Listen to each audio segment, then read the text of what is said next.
It's the Monday edition, Drew and KB. The Packers won yesterday, and it's almost like they were relegated to. Meanwhile, back here among the tire and strip club. Well, I tell you this much: that music can only mean one thing, and I don't care what happens. He ain't ever putting down the G and picking up a C. Ever. As Aaron Nagler of Cheesehead TV. Nags. How's it going, Nags? Been better. You know, finally get a Packers win. Finally. Only took us 40 plus freaking days for a Packers win. And then Craig Counsell has to go play Judas. I mean, is this really what? I just can't have 24 freaking hours? Really? It is pretty stunning. Aaron Nagler, by the way, is sponsored on the program by Miller Lite, Orthopedic Associates of Wisconsin. There is a difference, and Rogers Behavioral Health. So, Nags, you're it's funny because you're not here at Ground Zero at the center of the storm, but you're in New York where they're mad at Craig too. Yeah, no doubt. They got $7 million they threw at the guy, and he said, nah, it's more important for me to go play Judas than to take your money. Take the 8.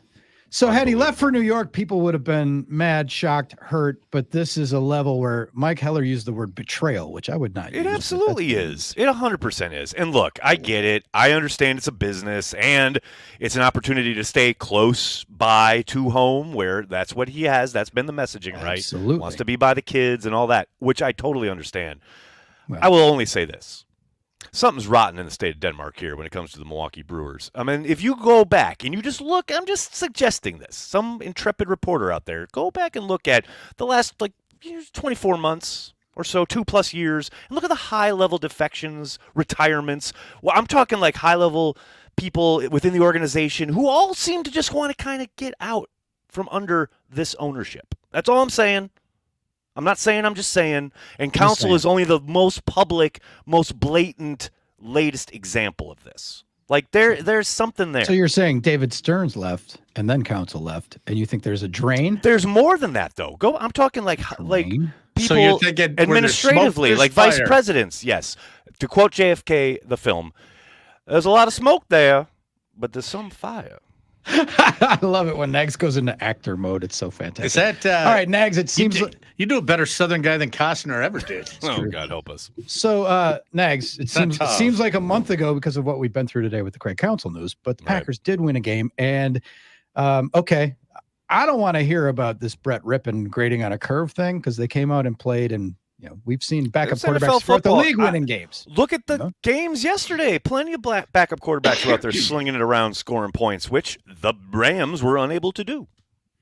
Yes, they were unable to do because youngsters, oh my goodness, like Carrington Valentine and Jonathan Owens and Ant, like they were all flying around the field. Ant. Is that his? We've already given him a nickname. Is that That's Ant? what they call him inside. Anthony Johnson Jr. And anybody named Anthony, I tend to call Ant. That works. I like it. Yeah, like it. But so those guys, they set a tone and they only gave up 3 points. So where's the Fire Joe Barry crowd today? Oh, they'll be back.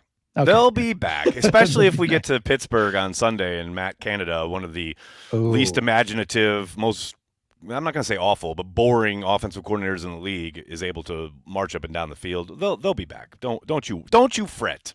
Well, I don't know. If Kenny Pickett carves you up, you probably should be ripped. I mean, hey, their offense isn't the strength of that team. There have a litany of quarterbacks who have gone up and down the field against Joe Barry's defenses who have been unable to do so against most NFL competition. But none of that mattered yesterday. All that matters are the results, and they got a W. The over-under for the game Sunday in Pittsburgh, by the way, is 38. It feels high.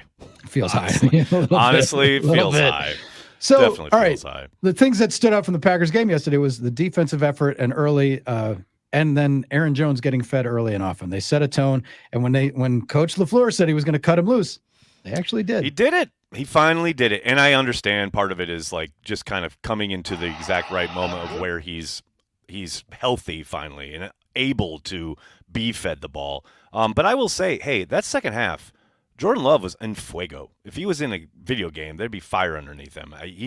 He was dealing, as the kids like to say. And I understand there's been a lot of talk about the missed throw to Watson up the left sideline. It's like, okay, other than that, where can you point to and say, like, what a horrible job he's doing? Because there's so many Packers fans, apparently, who are just invested on this kid failing. It's like, We wanted to see improvement. We wanted to see development. Well, you certainly saw it yesterday. And I don't think it's a mystery that, oh, look, you get the run game going. You start getting ahead of the sticks a little bit. You're able to convert on third down. You're a lot more efficient on offense. And the results followed. I mean, that's a real positive for Jordan Love yesterday, in my book. Talking to Aaron Nagler, cheeseheadtv.com here on the Drew and KB program. So Aaron Donald wasn't much of a factor. Neither was Cooper Kupp.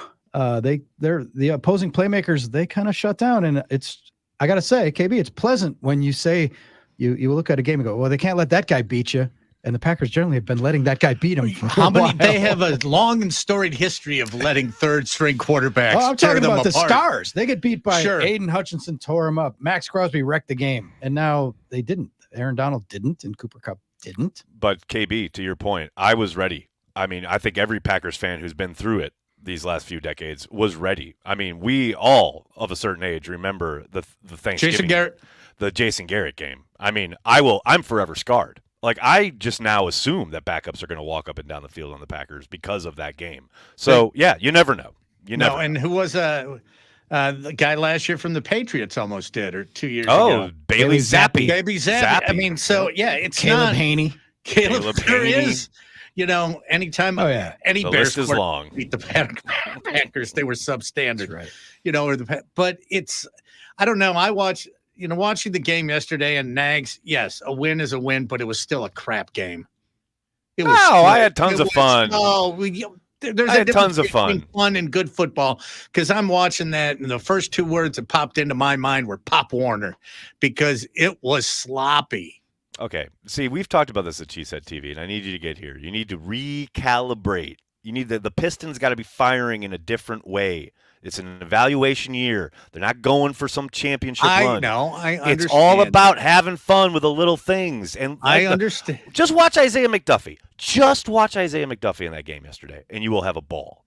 You know what I'm saying? Like, it's the little performances. We have to temper our expectations. Absolutely. But in terms, if you weren't a fan, you would look at that game and go, this is a bad game. Yeah, but I am a fan. He's talking about not having your guard line up off sides on two sneak. Okay, you mean where he's lined up his entire football career, not just in the NFL, but his entire life as a football player, and never been flagged one time.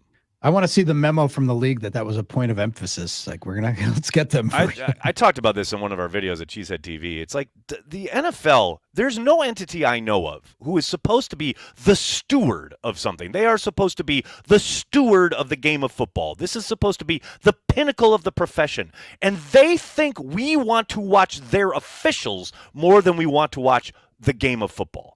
Because I tell you what, there is nothing in that play about where Runyon is lined up either time that affects the actual outcome. Like, it's ridiculous. Just let them play the game. I'm with you there. Now you got me going. I'm with you. Now you got me going. Now, when Runyon popped out for a couple plays, and Sean Ryan actually saw the field. And actually looked good doing it. Looked pretty good. Looked nice. It was moving people in the run game for sure.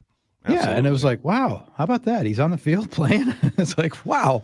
I mean, who would have thunk it? And hey, I mean, Runyon played well down the stretch, and I think, it's interesting to see that they maybe have someone they can turn to if injuries were to strike or plays fall off or whatever. But yeah, I thought Ryan acquitted himself well, and he had an up and down summer. It's not like he was lights out in training camp in the preseason. He had a rough go of it at times. But it was nice to see him get an opportunity and to deliver, because he certainly did. On the drive in the first half, the only touchdown was the drive he was in. A first half touchdown. Alert the media. Oh my gosh! I mean, unbelievable. It was just nice to see. So Nags, today Matt LaFleur was just meeting with reporters, and there was no Victory Monday. And his quote: "This could be a T-shirt too. I don't think we're in any position right now to take an extra day." I mean, he's a coach. It's his job. I get it. But I tell you what, on the outside of the building, we're partying, man. I don't care. I'm taking the day, Matt. And Matt said we've got a lot of players who need to come in. Well, and obviously they had. Well, when you're that young, of course you're not taking a day. Of course not. I don't care if they were sitting here undefeated. Like, you've got the literal youngest offense in the NFL. No, you shouldn't be taking a day. Yes. You should be working 100%. All right. So heading into Pittsburgh, like this game, we put this away. We want to savor it a little bit. 20-3. First half touchdown taken care of. You mentioned Jordan Love got in a rhythm and he threw the ball pretty well. There was a drop and a spike, and so his numbers obviously again could have been better. We had Christian Watson make a contested catch, which we like to see. Absolutely. And it sounds like, I know he got hurt, but it does sound like he's not in the concussion protocol, and it doesn't sound like there's anything long-term concern-wise. But there's still concern, and people are still, until further notice, people will say Jordan Love struggles with the deep ball because he missed a shot. And, you know. It's funny. I was talking to Andy Herman about this on Let's Talk Football at Cheesehead TV, and I think, and I'd love to hear what you guys think. When I look at that throw, and Matt kind of alluded to this, actually, and I said this to Andy before Matt talked, it feels like Jordan's thinking too much because he's probably heard a lot about how he has to work on this or that or do this or do that. Like, he just needs to shut all that out. Get back, top of the drop, let it rip. You know what I mean? He's been playing football his whole life. Stop thinking about it so much. Because I look at that throw and I see a guy who's thinking way too much. It's funny you say that because there were large portions of the Badgers game where I wondered if the players were thinking too much about scheme and stuff because everything's new this year. And even though we're mid-season, they did look like a step slow, like they're still processing, like if I do this, this is what I'm supposed to do. If I get this coverage, I'm supposed to not playing downhill, as the phrase goes, right? Yep, and I think 100%. there's an element of that. I think there is because I don't know. And everybody, it's so easy to second guess. Like when you're not. That's the other thing. Under it's that one helmet. Freaking throw. Yeah, He missed it. He hit a bunch later. Like, I don't care. I just don't. It's one throw.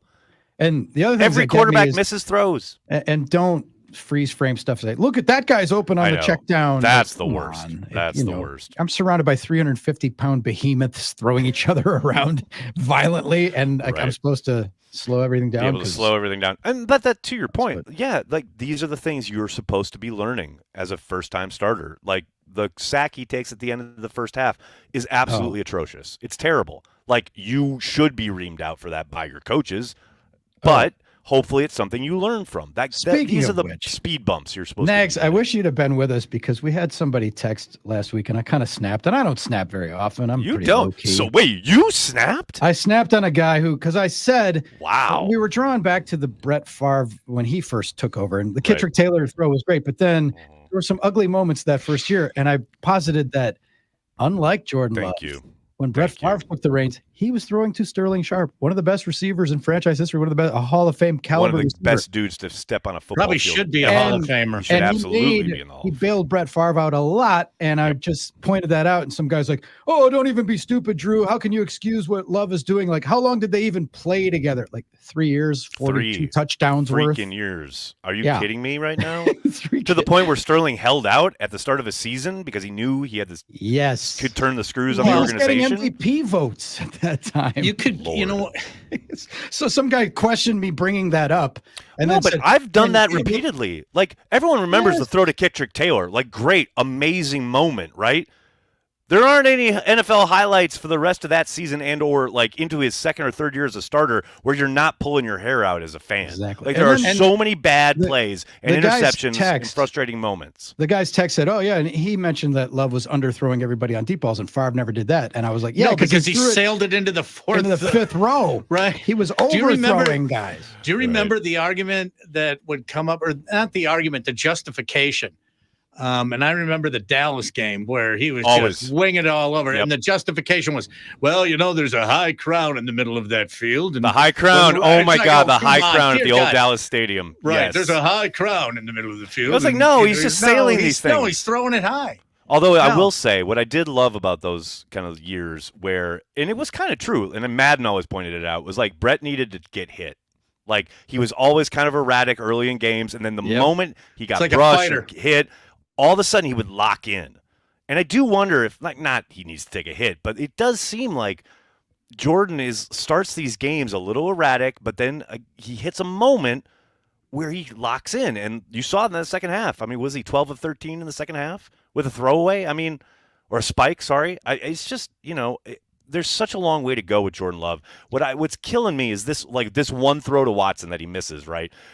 This desire, and I guess it's the internet world we live in now, to completely adjudicate every single play. Like, can we just let the year transpire and then take a look at the totality of the season and judge him on his body of work rather than every play is either the greatest thing that's ever happened, it's an amazing throw, or, oh my God, this guy is garbage, we got to get rid of him.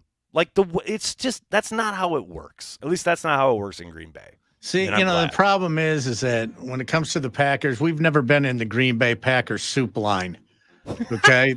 Most of the people haven't. So us telling the old stories of the olden days, nobody wants it doesn't matter. But the fact of the matter is it sucks. Okay. Yeah, so no doubt. You guys who we can tolerate a little more, but it sucks. It does suck. There's nothing. No. And you know what? He doesn't have anybody. Hey, missing those 50-50 balls, right? If you had a guy like James Jones, right? It wouldn't be 21%, completion on 50-50s, it'd be a lot higher. So I will say this, everything's young. As a wise man once said, embrace the suck. Yes. Got to embrace the suck, man. That's what this year is all about. There you go. And hey, maybe the Brewers will hire that man. We'll talk about their candidates moving forward. Wouldn't that be? Oh my God! Right back at you, Cubs. You see, I was doing so well. I was doing so well, and then you brought that back up. Oh my goodness! Let's just bask in a victory Monday. The Packers won't take it, but we will, and we get to drink from a chalice. I'm drinking. Speaking of which, I'm enjoying a Drew and KB bourbon right here in my mumbler. Yes, sir. Outstanding. Yes. Nags, and on the way out, we do know when the draft will be held. We've heard that April 24th, 25th, 26th of 2025. 2025. It's official. The Mark Murphy retirement party. Indeed. That's what we have. Yeah, absolutely. We got plenty of time to plan for that. Nags, thanks for joining us. Keep carrying the G, my brother. Thanks a lot, guys. Talk to you on Friday. You bet. Aaron Nagler.